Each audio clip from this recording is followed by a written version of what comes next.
Тэгээ хятадууд бол яг үүндээ бол хумсаа нуусан муурууд дэлхийн тавцан дээр ч гэсэн ястаа хумсаа нуугаад сууж ин да. 1989 онд Тяньаньмэний талбайд хятадын талбайд оюутнууд бослого хийсэн.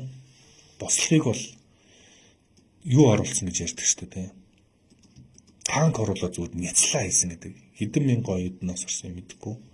Энэ бол амар бослого хийнгүүт шууд танк оруулаад маргааш нь өстө цэв цэвэрхэн байсан чинь. Шөндөө танк оруулаад баах хүмүүсийг алаад, баривчлал тэгэл цэвэрлэл маргааш нь бослого байхгүй.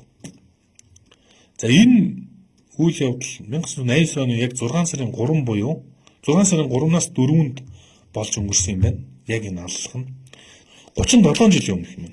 37 жилийн өмнөх болсон энэ үйл явдал дээр ус төрсөн. Яасан бэ гэхээр Тяньаньмэний талбайд болсон хэрэг бол хятадуудын ингээд маш эмзэг бусдаас нуух гэж оролдог. Дэлхийд даяар ингээд манай хятадууд бол ер нь өмнөд хөрш бол дэлхийд даяар их сайн дүрдэл ингээд тоглохгүй л ингээд чимээгүй байгаа л ухаантай мэйгээл Африкт очиод гүүр барьж өгвөл ер нь тэгж харагдах гэж хичээгээд байгаа шээ. Иран, Украины дайн эдрийн асуудал дээр бол жинхэнэ ажигч нь бол хэд. Тэгээ чимээгүй ингээд хумсаа нугаалтай гэж сууж байгаа. Тэгээд энэ Тяньаньмэний талбайд болсон асуудал бол маш эмзэг сэдв бөгөөд энэ дээр нь одоо өршөлтөгчд нь ингээ үнэн төрхийг илчлэх гэж байнга орлогддог гэж хэлээ л дээ. Америк нэгдсэн улсын төрийн нарийн бичгийн дарга буюу манайхаа гадаад хэргийн сайд Марко Рубио Тяньаньмэний талбай ойд зориулж, ойгоор нь далимдуулж үг хэлсэн юм байна. Үг хэлсэн. За тэгээд тэрэнд нь хятадууд ёстой эмзэглэлээ л да.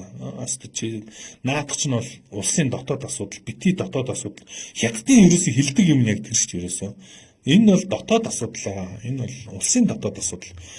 Өвөр монголчуудыг очиод монгол хэлний хорчингууд дотоод асуудал. Энэ хятадын дотоод асуудал. Шинжээ өврөг очиод 2 саяар нь шоронд хийжингүүд энэ хятадын дотоод асуудал, бити дотоод асуудал оролцоод байна. Тэгээ жижиг үндэснүүдийг ерөөсөө хомроглон устгах нь гингүүд энэ хятадын дотоод асуудал гэдэг. Тэгсэн мэтлэг гаднаа гадагшаа нь болохоор бид нар бол ер нь бол олон үндэсний улсаа бид нар гэдэг. Тэгээ өөр олон үндэстэн гэдэг чинь олон хэлтэй байж болох үлийн шилж болсон хэлж байна. Тэгж хэлсэн мөртлөө хятадаас өөр хэл байж болохгүй. Ерөөсөө хятадууд л байх хэрэгтэй гэдэг. Зөв шууд ингэж ярьдаг ийм нэг дабл стандарттай гэдэг тийм бастай. Тэгээ Марко Рубио юу гэж хэлсэн бэ гэхээр хятадын өнөөгийн одоо яг үннийг л хэлж байгаа л да. Хятадын өнөөгийн сенсоршип буюу хэвлэл мэдээллийг дарангуулах нь. За эднээс ч өөрсдөө интернетээ маш их дарангуулж янз янзаар ингээд үнэн мэдээллийг нуудаг штэ хятадаас. Хятадын өнөөдрийн энэ одоо нуун хаагдуулж байгаа арга барил нь энэ одоо аллагын ойг устгахгүй гэдэг юм мэдээлэл гаргасан. Америк нэгдсэн улс. Чи хичнээн ингээд энэ болгоныг нуух гэж оролцсон чи энэ өнгөрснийг устгах чадахгүй гэдэг. Тэгээд энэ хүний эрхийн төлөөх тэмцсэн тэр олон хүмүүсийн одоо золиос бол одоо хизээ нэгэн цагт зүйлийн төлөө тэмцэжсэн гэдэг нь хизээ нэгэн цагт тодорхой болно гэдэг ийм мэдээлэл гэсэн.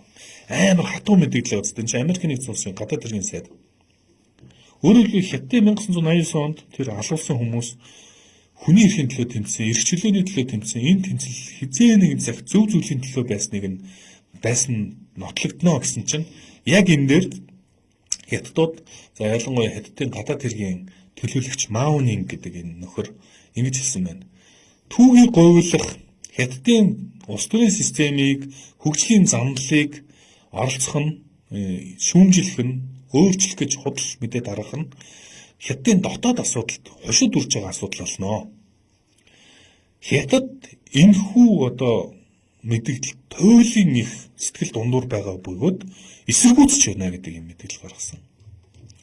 За тэгээд зөвхөн энэ одоо хятадын Тяньаньмэний талбай гэдэг тайлт Америкт биш Японд юу яасан? Японд трендер орж ирсэн. Тэгээ Япончууд бас хятадын одоо энэ хүний эрхийн асуудалтай улс гэдгийг одоо мартаж болохгүй гэдэг аль бисний мэдээллүүдийг ингэ хийсэн. За энэ миний бодлоор өмнө нь ингэж энэ Тяньаньмэний талбай юу болгон дээр те одоо ой болгон дээр ингээл Америкууд ч тэр Япончууд ч тэр ийм мэдээлэл гаргаж ирснийг албан ёсны мэдээлэл гаргаж ирснийг би сайн санахгүй байна. Тэгэд ингэж амар хүчтэй одоо гаргадаггүйсэн баг. Гэхдээ энэ удаа Америк нэгдсэн улсын гадаад хэргийн сайд нь албан ёсоор ингээд мэдээлэлээ ингээд гаргаж байгаа юм.